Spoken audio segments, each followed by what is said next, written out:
So the main physics idea in lecture today was dealing with forces and deriving the formulas that help us calculate forces and other things that are important to describing the motion and velocity of different objects. So one of the main portions of our lecture was the idea that you could take the derivatives of certain things in order to understand more about them. So you could take the derivative of position and find velocity, the derivative of velocity and find acceleration, the derivative of momentum to find force. These are all very crucial to the field of physics and making sure that you can calculate certain things. So that's one main physics idea that I did not know that I learned in lecture, is that you could take all these derivatives and derive the formulas merely based off of the fact that you know that the derivative of position is velocity and velocity is acceleration.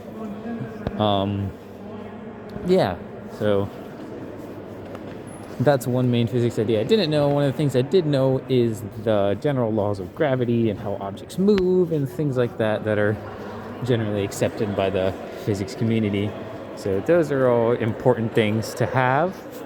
I'm sorry for the video quality. I am currently in a train station in Kolbein, Germany.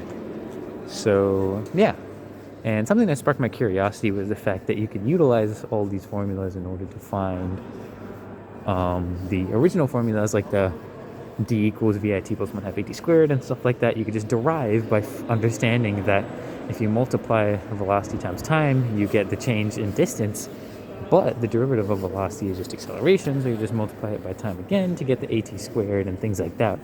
That was something that really sparked my curiosity, and the researchers I reached out to was I went on Khan Academy and learned a little bit more about it from physics, and then I also just went on the textbook and researched other things in order to learn more about specific derivations and how to utilize them correctly. Yeah, and then that was basically it for the physics things I learned. I'm very excited to learn more and do more with this idea of derivation and stuff like that. I found that very exciting and very interesting. Yeah,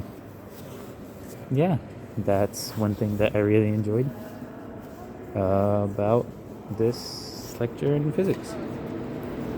So I suppose one of the other things that I found interesting was the fact that the derivative of momentum was force, and then force is also equal to mass times acceleration, and how these formulas can be equal to each other because of the fact that the derivative of velocity is also acceleration, and mass is a constant that can be taken out. So that was fun. And that was something that sparked my curiosity as well, because it kind of showed me I was always confused about the link between momentum and force, and how momentum changes affected force, because I thought force was something that was constant and could be affected by something like momentum, because momentum doesn't have acceleration. But seeing how the change in momentum and thus the derivative affected force was really interesting, because it really helped me understand how those two things link together and how those two things can be understood in conjunction and in union, and how momentum and the movement of an object can affect its force, and the force from an outside environment can affect the object. For instance, like problems where an object is thrown into the air and then a net force acts on it and then it slowly goes down. It only goes into the air because of that initial momentum, and that change in momentum is gravity acting on the thing. But there's still a net force going upward because of the momentum going upward, which I found very interesting. And yeah, I believe that's it from what I understood from this lecture, but thank you so much, and I will see you all later.